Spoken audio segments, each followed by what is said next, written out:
Баршаңызға сәлем қымбатты достар, сіздермен бірге мен Назгүл. Бүгін мен сіздермен осындай дүкеннен дайын сатылынатын терезе хорс деп аталып кеткен хорстарымызды дұрыс дәмді етіп қуырып алу жолын және үлпілдек мамықтай бауырсақтың рецептімен бөлісетін боламын. Менің каналыма қош келдіңіздер. Видеоларым ұнаса лайк басып, пікір қалдырып, достарыңызбен бөлісіп, каналымды қолдап жүруді ұмытпаңыздар. Ең алдымен бауырсағымыздың қамырын илеп алайық. Жылы сүтке ашытқымызды саламыз, сонан соң қантымыз бен тұзымызды саламыз. Онан соң бір жұмыртқамызды салып, барлығын жақсылап араластырып аламыз.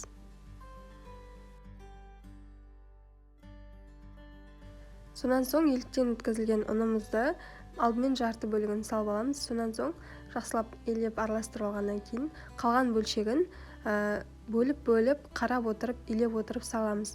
Біздің қамырымыз ұн жеп қоймау керек, яғни көп ұн салып жүрмеуіміз керек.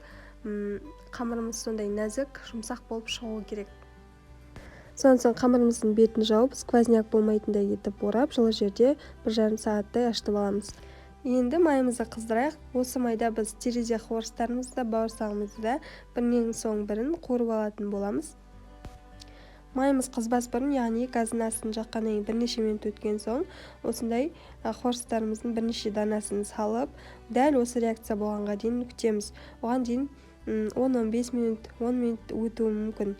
Әркімнің майына, пешіне байланысты күтіп тұрамыз. Дәл осы болғаннан кейін бұл бірінші салғанымызды алып тастаймыз. Ол жарамайды, ол үлкен болып көтерілмейді. Келесісін салып қараймыз. Дәл осылай көтеріліп бастаса, онда біздің майымыздың қызу дәрежесі, яғни градусы, біздің хорстарымызды пісіруге дайын деген сөз. Дәл осы дәрежені ұстап қалу үшін газдың астын өзіміз реттеп отырып, қалған бөлшектерін көптен салып пісіріп аламыз. Шамамен әр салғанымызға 5-7 секунд уақыт кетеді. 5-7 секундта тез етіп осылай көтеріліп пісіп шығады. Ешқандай да қиындығы жоқ, бізге тек майдың дұрыс дәрежесін сақтап қалу маңызды. Мінекей біздің манағы илеп қойған қамырымыз 2 есеге дейін көтеріліп, әдемі болып дайын тұр. Оны жақсылап ашысын басып, екінші қайтара илеп аламыз. Сонан соң өзіміз білетіндей бауырсағымызды жазып шығамыз. Бауырсақты пісіру негізінен ешқандай да құпия емес екенін білемін, алайда менің каналымда бауырсақтың рецептісі болғанын қаладым. Осылайша өзіміздің қалауымызша әртүрлі пішінде дөңгелек немесе төртбұрышты етіп кесіп аламыз. Мен өзім жазу барысында майды қолданғанын ұнатамын, себебі ұнды қолданғанда біздің майымыз күйіп кетеді.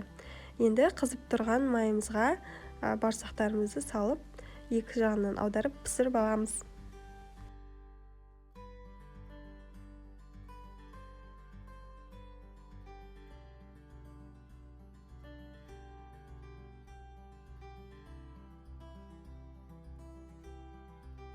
Мінекей біздің осындай әп-әдемі сүп-сүйкімді бауырсақтарымыз дайын болды. Хорстарымыз да пісіп шықты. Дәл осы рецептпен бауырсақтарыңызды пісіретін болсаңыздар, сіздерге ұнайтынына сенімдімін. Оның іші осындай толық болып, ауа емес, яғни бос болмай піседі. Хорстарымызды сондай қытырлақ, осылай үп-үлкен болып өскен, ешқандай да күймей піседі.